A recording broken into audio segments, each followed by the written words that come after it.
Hello friends, good morning, જય શ્રી કૃષ્ણ.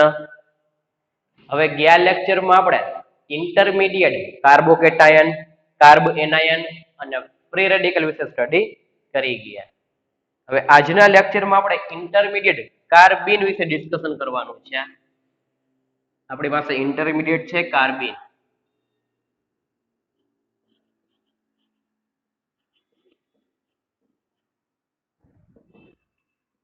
તો intermediate કાર્બીન એટલે શું થાય? તો જો ફર્સ્ટ જોઈએ તો આપણે ખ્યાલ જ છે કે કોઈ પણ પરમાણુ હશે, મીન્સ કે કોઈ પણ એટમ હશે, જો બોન્ડનું ફોર્મેશન કરતું હશે તો આપણે આને કહેશી બોન્ડ પેર, અને જો એની પાસે લોન પેર ઓફ ઇલેક્ટ્રોન હશે તો આપણે એને કહેશી લોન પેર. બોન્ડ પેર અને લોન પેર મીન્સ કે બોન્ડ ફોર્મેશનમાં ઇલેક્ટ્રોને પાર્ટનરશિપ કરેલી છે અને બીજા એવા ઇલેક્ટ્રોન છે કે જે લોન પેર છે, મીન્સ કે એકઈ જગ્યાએ બોન્ડ ફોર્મેશનમાં પાર્ટનરશિપ કરેલી નથી. તો હવે જો આપણી પાસે જે કાર્બીન છે એ કાર્બીન મીન્સ કે કાર્બને બે બોન્ડ બનાવેલા છે અને બાકીના જે બે ઇલેક્ટ્રોન છે એ કેવા છે? એઝ ઇટ ઇઝ છે કે જે એકઈ જગ્યાએ બોન્ડ ફોર્મેશનમાં પાર્ટનરશિપ કરેલી નથી. તો કાર્બન પાસે બે બોન્ડ પેર છે અને એક શું છે? લોન પેર છે. ખ્યાલ આવી ગયો કીધું એ? અહીંયા ફોર એક્ઝામ્પલ તરીકે હું અહીંયા R1 કરી નાખું અને અહીંયા કરી નાખું R2. તો જનરલ ફોર્મ્યુલા કાર્બીનની કીએ તો કાર્બને પોતાની પાસે રહેલા ટોટલ 4 ઇલેક્ટ્રોનમાંથી બે ઇલેક્ટ્રોનનો યુઝ કેમાં કરેલો છે? બોન્ડ ફોર્મેશનમાં. સામેના બે ઇલેક્ટ્રોન કોણ આપશે? અહીંયા કોઈ પણ બીજું ગ્રુપ હશે એ શું કરશે? એક એક ઇલેક્ટ્રોનની ભાગીદારી કરીને શું કરશે? અહીંયા પણ બે ઇલેક્ટ્રોન અને અહીંયા પણ બે ઇલેક્ટ્રોન, મીન્સ કે બોન્ડનું ફોર્મેશન કરશે. બાકીના જે ઇલેક્ટ્રોન છે એ એઝ ઇટ ઇઝ રહેશે, એકઈ જગ્યાએ બોન્ડ ફોર્મેશનમાં ભાગ લેતા નથી. તો જનરલ ફોર્મ્યુલા છે કાર્બીનની આ રીતના પણ આપણે લખી શકીએ.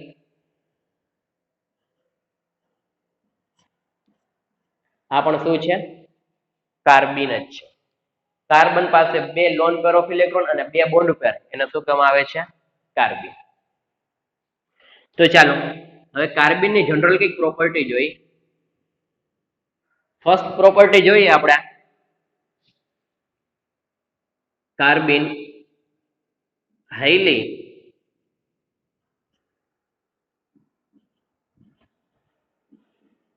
રિએક્ટિવ અથવા તો હાઈલી અનસ્ટેબલ. Highly unstable. જો આપણી પાસે નાઇટ્રોજન છે, ઓક્સિજન હોય કે પછી હેલોજન હોય, આ બધા ઇલેક્ટ્રોનેગેટિવ એટમ છે કે જેના ઉપર નેગેટિવ ચાર્જ કેવું હોય? સ્ટેબલ હોય. એ જ કન્ડિશન વાળી પાછું લખી નાઇટ્રોજન છે, પછી ઓક્સિજન હોય કે પછી હેલોજન ઉપર હોય, એના ઉપર પોઝિટિવ ચાર્જ ક્યારે સ્ટેબલ હોઈ શકે નહીં. આ બધા આ બંનેમાંથી સાચી વસ્તુ કઈ છે? આ નાઇટ્રોજન, ઓક્સિજન અને હેલોજન છે કે જે ઇલેક્ટ્રોનેગેટિવ છે, જે ઇલેક્ટ્રોનેગેટિવ એલિમેન્ટ હોય એના ઉપર નેગેટિવ ચાર્જ સ્ટેબલ હોય. હવે અહીંયા હું ફોર એક્ઝામ્પલ તરીકે હું લખું કાર્બન ઉપર નેગેટિવ ચાર્જ, તો કાર્બન ઉપર નેગેટિવ ચાર્જ સ્ટેબલ હોય નહીં. શું કામ? એની કમ્પેરિઝનમાં કાર્બન ઉપર પોઝિટિવ ચાર્જ કેવો થાય? સ્ટેબલ થાય. આ બંનેની કમ્પેરિઝનની વાતચીત કરી છે. બાકી તો ચાર્જ બારા સ્પીસીસ બધા કેવા હોય? હાઈલી અનસ્ટેબલ હોય. આ બંનેની કમ્પેરિઝન કરીએ તો કાર્બન છે ઇલેક્ટ્રોપોઝિટિવ છે, તો મીન્સ કે પોઝિટિવ ચાર્જ સ્ટેબલ થઈ શકશે. કાર્બન ઉપર નેગેટિવ છે, મીન્સ કે નેગેટિવ ચાર્જ કાર્બન ઉપર સ્ટેબલ થઈ શકે. તો એ જ વસ્તુ આવી, કાર્બન પાસે બે એક લોન પેર ઓફ ઇલેક્ટ્રોન અને બે ઇલેક્ટ્રોન છે. એક લોન પેર કયો પેર ની અંદર જ કેટલા ઇલેક્ટ્રોન આવે? બે આવે. અથવા તો કાર્બન પાસે જે અહીંયા બે ઇલેક્ટ્રોન છે, મીન્સ કે નેગેટિવ ચાર્જ, તો એ ક્યારે કાર્બન ઉપર સ્ટેબલ હોય નહીં. એટલા માટે લખ્યું છે હાઈલી અનસ્ટેબલ અને હાઈલી રિએક્ટિવ. ચાલો ત્યાર પછી નેક્સ્ટ પોઈન્ટ,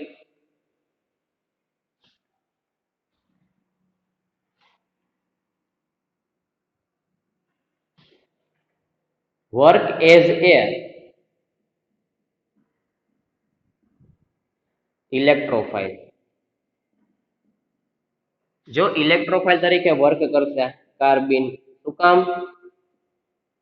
તો જોઈએ કાર્બિન છે એ કાર્બિનમાં જુઓ 1 2 3 4 5 6 ઇલેક્ટ્રોન છે તો એને પોતાનું ઓક્ટેટ કમ્પ્લીટ કરવા માટે કેટલા ઇલેક્ટ્રોનની રિક્વાયરમેન્ટ રહ્યા? 2 ઇલેક્ટ્રોનની રિક્વાયરમેન્ટ હશે કે 2 ઇલેક્ટ્રોન ગેઇન કરીને પોતાનું ઓક્ટેટ કેવું કરશે? કમ્પ્લીટ કરશે.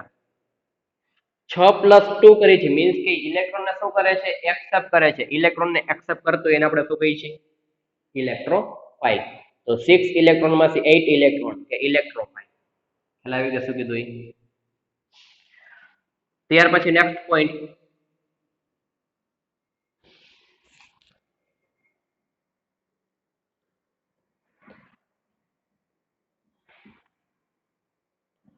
કાર્બિન છે એ ન્યુટ્રલ સ્પીસીસ છે. ન્યુટ્રલ સ્પીસીસ મીન્સ કે એના ઉપર ચાર્જ કેવો છે? 0 છે. કાર્બન ઉપર જે ફોર્મલ ચાર્જ છે એ કેવો છે? 0 છે મીન્સ કે ન્યુટ્રલ સ્પીસીસ. તો કઈ રીતના આપણે આને સાબિત કરી શકીએ કે કાર્બન છે એ ન્યુટ્રલ સ્પીસીસ છે? જો આપણે ખ્યાલ જ છે એક ઇક્વેશન છે ફોર્મલ ચાર્જ કેલ્ક્યુલેટ કરવાનું. ફોર્મલ ચાર્જ મીન્સ કે કોઈ પણ એટમ ઉપર પોઝિટિવ કે પછી નેગેટિવ ચાર્જ છે એ કઈ રીતના કેલ્ક્યુલેટ કરી શકશી? તો ઇક્વેશન છે કે valence electron minus bond pair minus lone pair into 2 equation છે. તો જો સમજીએ, વેલેન્સ ઇલેક્ટ્રોન મીન્સ કે કાર્બન છે એ કાર્બનની વેલેન્સ ઇલેક્ટ્રોન મીન્સ કે બાહ્યતમ કક્ષામાં કેટલા ઇલેક્ટ્રોન હશે? બાહ્યતમ કક્ષાની અંદર આપણી પાસે કેટલા ઇલેક્ટ્રોન હશે? 4 ઇલેક્ટ્રોન હશે. 4 ઇલેક્ટ્રોન. વેલેન્સ ઇલેક્ટ્રોન કેટલા આવ્યા? 4 આવ્યા. માઇનસ કાર્બને કેટલા બોન્ડનું ફોર્મેશન કરેલું છે? 2 બોન્ડનું ફોર્મેશન કરેલું છે. -2 માઇનસ લોન પેર કેટલા છે? એક લોન પેર છે. એક લોન પેર ગુણ્યા 2. તો ચાલો આનો આન્સર કરીએ તો 4 માઇનસ 4 આવશે. ટોટલ કેટલું આવ્યું? 0. ફોર્મલ ચાર્જ 0 મીન્સ કે કેવું થઈ ગયું? ન્યુટ્રલ થઈ ગયું. ફોર્મલ ચાર્જ કેવો આવ્યો?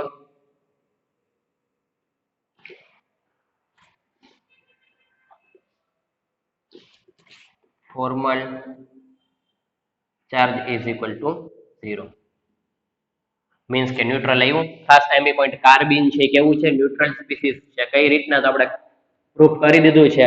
તો કઈ રીતના તો કાર્બન ઉપર મીન્સ કે કાર્બન ઉપર ચાર્જ છે કે નહીં ફાઇન્ડ આઉટ કરવું હોય તો valence electron minus bond pair minus lone pair into 2 equation છે. તો વેલેન્સ ઇલેક્ટ્રોન મીન્સ શું થાય?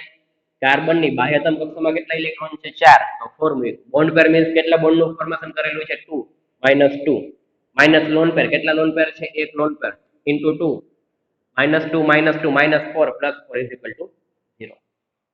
ખ્યાલ આવી ગયો કે તો તો આ જનરલી કઈ વસ્તુ હતી? કાર્બનની ઇન્ટ્રોડક્શન પાર્ટ હતો. મોસ્ટ આઈએમપી પાર્ટ છે. ઇન્ફોર્મેશન હતી કાર્બનની. તો ફર્સ્ટ બુકમાં નોટ ડાઉન કરી લ્યો. કાર્બન તો જનરલ ફોર્મ્યુલા શું થાય? હાઈલી રિએક્ટિવ અથવા તો highly unstable, work as a electrophile means કે 6 ઇલેક્ટ્રોન છે. ઓક્ટેટ કમ્પ્લીટ કરવા માટે 2 ઇલેક્ટ્રોનની રિક્વાયરમેન્ટ છે. ન્યુટ્રલ સ્પીસીસ છે. કઈ રીતના તો ઇક્વેશન દઈને આપણે પ્રૂફ કરેલું છે. તો ચાલો ફર્સ્ટ કાર્બનના ઇન્ટ્રોડક્શનમાં બુકમાં નોટ ડાઉન કરી લ્યો. ત્યાર પછી કાર્બન કઈ રીતના બનાવી શકી એની પ્રિપેરેશન આપણે જોઈશું.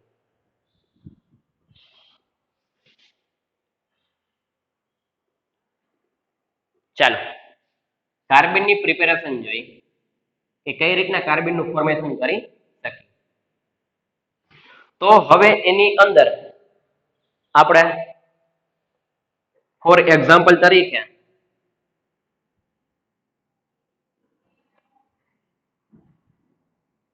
કાર્બન સાથે 3 હેલોજન અને 1 હાઇડ્રોજન દર્શાવું છું. આની જ્યારે હું બેઝ સાથે રિએક્શન કરીશ, સ્ટ્રોંગ બેઝનું કામકાજ શું હશે? H+ ને એબ્સ્ટ્રેક્ટ કરવાનું. તો બોન્ડના બંને ઇલેક્ટ્રોન કોણ લઈ જશે? કાર્બન. તો ફર્સ્ટ સ્ટેપ ક્યુ જોવા મળશે? કાર્બન, હેલોજન, હેલોજન, હેલોજન અને કાર્બન ઉપર 2 લોન પેર પ્લસ બેઝ શું કરેલો છે?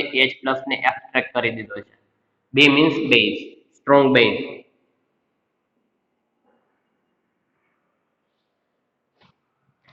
હવે જો આપણે કાર્બન સાથે બે જ બોન્ડ જોઈએ છીએ તો હવે શું કરીએ છીએ નેક્સ્ટ સ્ટેપ ની અંદર સેકન્ડ સ્ટેપમાં આપણે આવું કરીએ છીએ હવે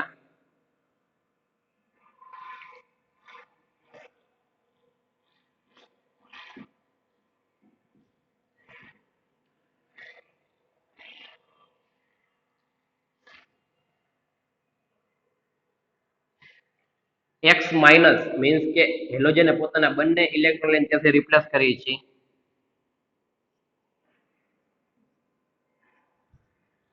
તો કેનું ફોર્મેશન થાય છે કાર્બન સાથે બે બોન્ડ પેર મીન્સ કે બે બોન્ડ અને એક લોન પેર આપણે આ રીતે લખી શકીએ અને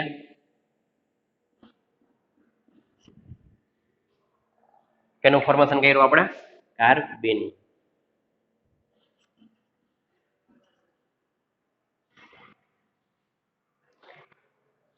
તો ચાલો ફર્સ્ટ તો કાર્બન નું ઇન્ટ્રોડક્શન ખ્યાલ હોવું જોઈએ ને ત્યાર પછી કાર્બન કઈ રીતે જનરેટ કરી શકીએ આપણી પાસે CH(X3) હતું સ્ટ્રોંગ બેઝ નો ઉપયોગ કર્યો H+ ને એબ્સ્ટ્રેક્ટ કર્યો કાર્બન એ બંનેને શું કર્યા બંને ઇલેક્ટ્રોન શું કરી લીધા કાર્બન એક્સેપ્ટ કરી લીધા હવે આપણે કાર્બન બનાવવું હોય તો અહીંથી X- કરવું પડે એનું ફોર્મેશન કરી નાખ્યું કાર્બન આપણે એ તો ખ્યાલ જ છે કે બેઝ નું કામકાજ શું છે કોઈ પણ બેઝ હશે બેઝ નું કામકાજ શું હોય હંમેશા એસિડિક H+ ને શું કરવાનું એબ્સ્ટ્રેક્ટ કરવાનું બેઝ નો મેં બી દર્શાવેલો છે બેઝ શું કરશે H+ સાથે બોન્ડ ફોર્મેશન કરી નાખશે એસિડ બેઝ રિએક્શન છે અને આપણે એસિડ કહી શકીએ એસિડ આ છે આપણી પાસે બેઝ એસિડ બેઝ પ્રક્રિયા ખ્યાલ આવી ગયો તો ચાલો ઇન્ટ્રોડક્શન અને જનરેશન લખી નાખો ત્યાર પછી આપણે નેક્સ્ટ ટોપિક જોઈએ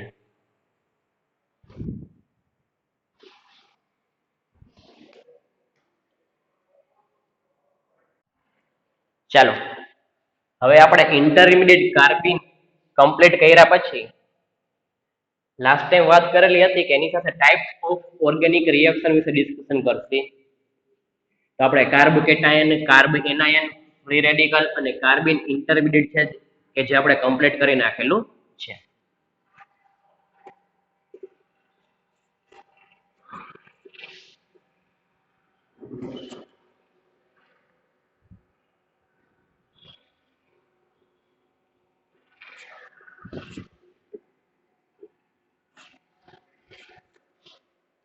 હવે જો નેક્સ્ટ ટોપિક આપણે જોઈએ લાસ્ટ ટાઈમ વાત કરેલી હતી એ મુજબ કાર્બન અને બેન્ઝાઇન સાથે બીજો પેરેલલ માં એક ટોપિક આપણે ચાલુ કરશે કે જે છે આપણી પાસે ટાઈપ્સ ઓફ ઓર્ગેનિક રિએક્શન આપણી પાસે કેટલા પ્રકારની રિએક્શન છે તો ચાલો જોઈએ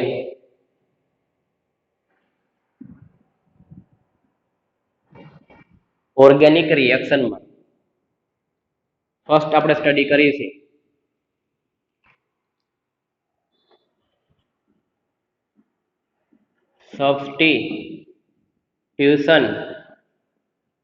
સબસ્ટિટ્યુશન રિએક્શન એટલે કે વિસ્થાપન પ્રક્રિયા સેકન્ડ જોશી આપણે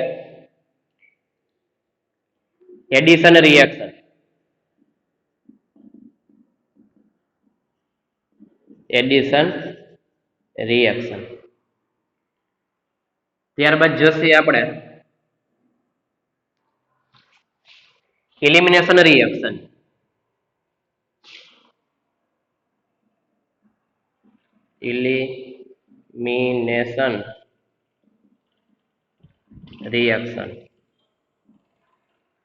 ત્યાર પછી જોશી લાસ્ટ વન રીઅરેન્જમેન્ટ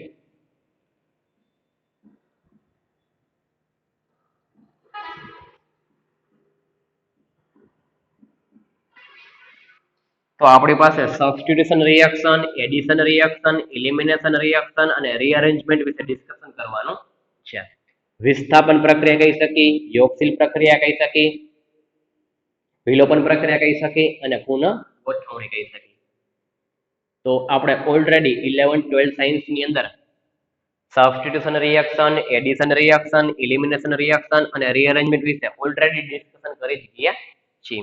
તો શરૂઆત કરીએ. ફર્સ્ટ આપણે રિએક્શન જોઈએ સબસ્ટિટ્યુશન રિએક્શન. તો સબસ્ટિટ્યુશન રિએક્શન કેને કહેવામાં આવે છે? તો ચાલો ફર્સ્ટ લખી લો, બુકમાં નોટ ડાઉન કરી લો ટાઈપ્સ ઓફ ઓર્ગેનિક રિએક્શનમાં. ચલો ફર્સ્ટ રિએક્શન મારો હેડિંગ સબસ્ટિટ્યુશન રિએક્શન.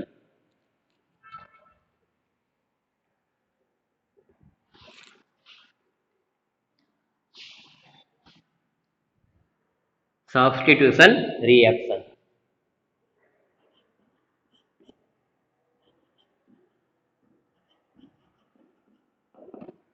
સબસ્ટિટ્યુશન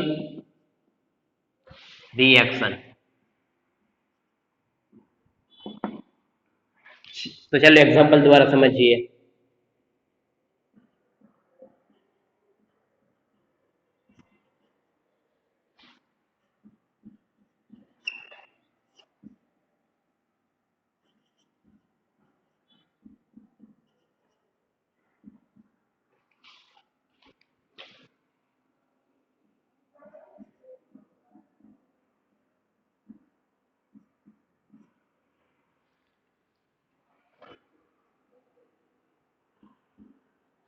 તો જો સબસ્ટિટ્યુશન રિએક્શન કેને કહેવામાં આવે છે? મીન્સ કે વિસ્થાપન પ્રક્રિયા. તો વિસ્થાપન પ્રક્રિયા એટલે કે કાંઈ નહીં, તમારી પાસે એક એટમ ને કાઢીને એની જગ્યાએ બીજા એટમ ને મૂકવું, એને શું કહેવામાં આવે છે? વિસ્થાપન પ્રક્રિયા. તો જો મેં શું કરેલું છે, અહીંયા મારી પાસે 4 હાઇડ્રોજન હતા, એમાંથી કોઈ પણ એક હાઇડ્રોજન ને આપણે કેના દ્વારા રિપ્લેસ કરેલું છે? હેલોજન દ્વારા રિપ્લેસ કરેલું છે.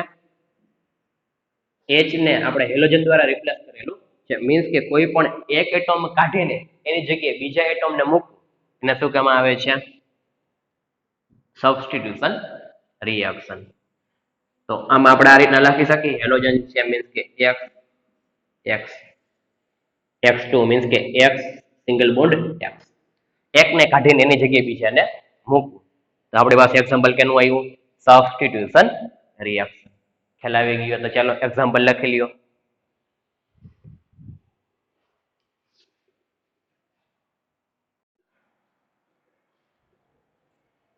ચાલો ત્યાર પછી next reaction addition reaction.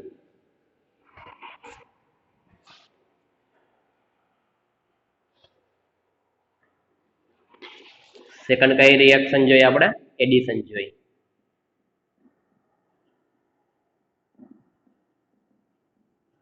Addition reaction. Addition reaction એટલે શું છે? જો સમજો,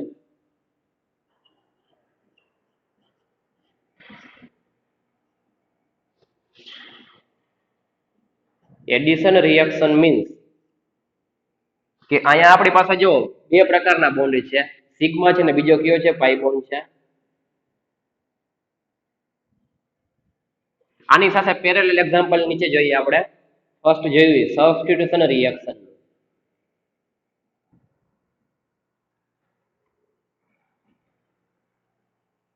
જો ફર્સ્ટ રિએક્શનમાં આપણે શું કરતા? હાઇડ્રોજન ને કાઢીને એની જગ્યાએ કઈ વસ્તુ મૂકતા? હેલોજન મૂકતા. આમાં જો હાઇબ્રિડાઇઝેશન કાર્બન ઉપર કયા પ્રકારનું થાય છે? sp3 થાય છે. જ્યારે આનું કન્વર્ઝન કેમાં થઈ જશે? પ્રોડક્ટમાં થઈ જશે. ત્યારે પણ કાર્બન ઉપર કયા પ્રકારનું થાય છે? sp3. બંનેની પેરેલલ કમ્પેરિઝન કરીએ. એડિશન રિએક્શનમાં જો શું કરીએ છીએ આપણે? એડિશન રિએક્શનની અંદર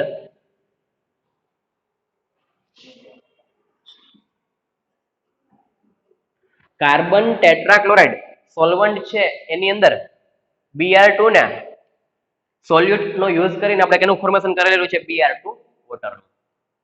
હવે જો આની અંદર આપણે કઈનું ફોર્મેશન કરીએ છીએ? પાઈ બોન્ડ છે મારી પાસે, એ પાઈ બોન્ડ નું કન્વર્ઝન આપણે કેમાં કરી નાખી છે? સિગ્મા બોન્ડમાં. હવે આમાં બંને જોઈ લો કયા પ્રકારનું હાઇબ્રિડાઇઝેશન થાય છે? sp2. સેમ ટુ સેમ આ કાર્બન ઉપર પણ કયા પ્રકારનું હશે? sp. હવે એડિશન રિએક્શન નો મીન્સ કે પાઈ બોન્ડ બ્રેક કરીને કેનું ફોર્મેશન કરી નાખ્યું? સિગ્મા બોન્ડ નું.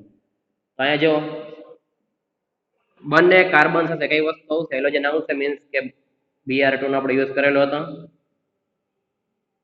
તો જો આ કાર્બન ઉપર કયા પ્રકારનું થાય છે sp3 આ કાર્બન ઉપર કયા પ્રકારનું થાય છે sp3 તો એડિશન રિએક્શન ની અંદર આપણે પાઈ બોન્ડ નું કન્વર્ઝન કેમાં કરીએ છીએ સિગ્મા બોન્ડ ની અંદર કે જ્યારે સબસ્ટિટ્યુશન રિએક્શન ની અંદર આપણે પાઈ બોન્ડ નું કઈ કન્વર્ઝન કરતા નથી Br2 in the presence of carbon tetrachloride અથવા તો Br2 in H2O આપણે સોલ્યુટ અને સોલ્વન્ટ બંનેને શું કરેલા છે કમ્બાઈન કરીને સોલ્યુશન નું ફોર્મેશન કરેલું છે Br2 ને કાર્બન ટેટ્રાક્લોરાઇડ માં અથવા તો Br2 વોટર Br2 H2O તો ખ્યાલ આવી ગયો શું કરેલું છે આપણે એડિશન રિએક્શન ની અંદર પાઈ બોન્ડ બ્રેક કરીને આપણે સિગ્મા બોન્ડ નું ફોર્મેશન કરેલું છે કે પાઈ બોન્ડ એડિશન રિએક્શન માં કરીએ તો પાઈ બોન્ડ નું કન્વર્ઝન કેમાં થઈ જાય છે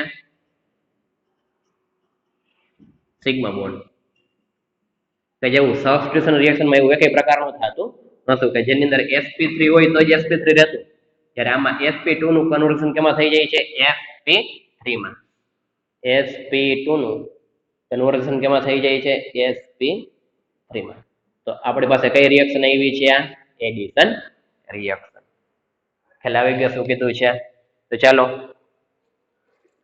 બુકમાં એક્ઝામ્પલ નોટ ડાઉન કરી લ્યો કે જ્યારે આલ્કીન અથવા તો આલ્કાઇન બંનેની અંદર પાઈ બોન્ડ પ્રેઝન્ટ હશે એની Br2 વોટર અથવા તો in the presence of carbon tetrachloride to gives આનું એક્ઝામ્પલ આનું નામ કરવું હોય તો 1,2 ડાયબ્રોમો કહી શકીએ જે નિપજ મળશે કેવી છે 1,2 ડાયબ્રોમ ખ્યાલ આવી ગયો કે જ્યારે અહીંયા આપણે હાઇડ્રોજન લેશી ત્યારે અહીંયા હું હાઇડ્રોજન લઈ લઉં હવે એનું એક્ઝામ્પલ જ લખી નાખે જનરલ ફોર્મ્યુલા લઈ ગઈ આપણે અને એક એક્ઝામ્પલ જતું હોય તો મારી પાસે ઇથિન છે એની રિએક્શન આપણે કરાવી છે Br2 વોટર અથવા તો in the presence of carbon tetrachloride as a solvent to gives 1,2 dibromo ethane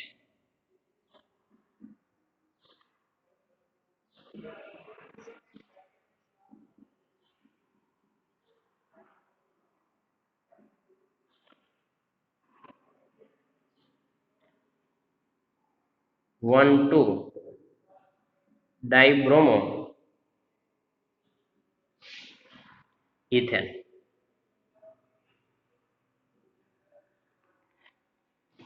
ત્યાર પછી IMP પોઈન્ટ ખાસ પાઈ બોન્ડ નું કન્વર્ઝન કેમાં થઈ જાય છે સિગ્મા બોન્ડ માં તો હાઇબ્રિડાઇઝેશન નું આપણે કઈ વસ્તુ હતી sp2 માંથી એડિશન રિએક્શન માં કઈ વસ્તુ થઈ જાય છે sp3 IMP પોઈન્ટ sp2 માંથી કન્વર્ઝન કેમાં થઈ ગયું sp3 તો ખ્યાલ આવી ગયો તો ચાલો બુકમાં નોટ ડાઉન કરી લ્યો એક્ઝામ્પલ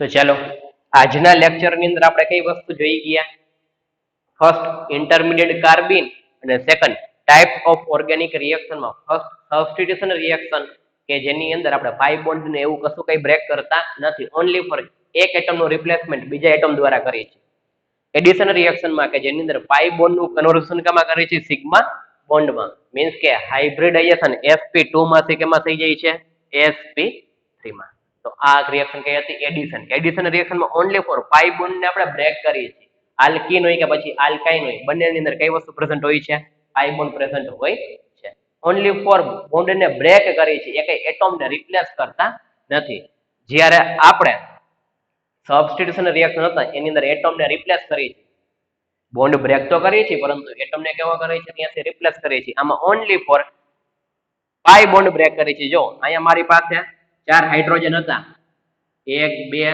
3 અને 4 તો નિપજમાં જુઓ 4 હાઇડ્રોજન તો હશે જ છે 4 હાઇડ્રોજન એટમ ને રિપ્લેસ નથી કર્યા ઓન્લી ફોર પાઈ બોન્ડ ને શું કરેલું છે આપણે બ્રેક ડાઉન કરેલું છે કે જેનું કન્વર્ઝન કેમાં કર્યું સિગ્મા બોન્ડ ખ્યાલ આવી ગયો તો આજના લેક્ચર લગી અહીંયા લગી આપણે રાખીએ carbene plus addition plus substitution reaction next lecture ની અંદર આપણે ઇન્ટરમીડિયેટ બેન્ઝેન કમ્પ્લીટ કરશું અને ત્યાર પછીની એમાં બે રિએક્શન બાકી છે એલિમિનેશન રિએક્શન અને રીઅરેન્જમેન્ટ એના વિશે ડિસ્કશન કરીશું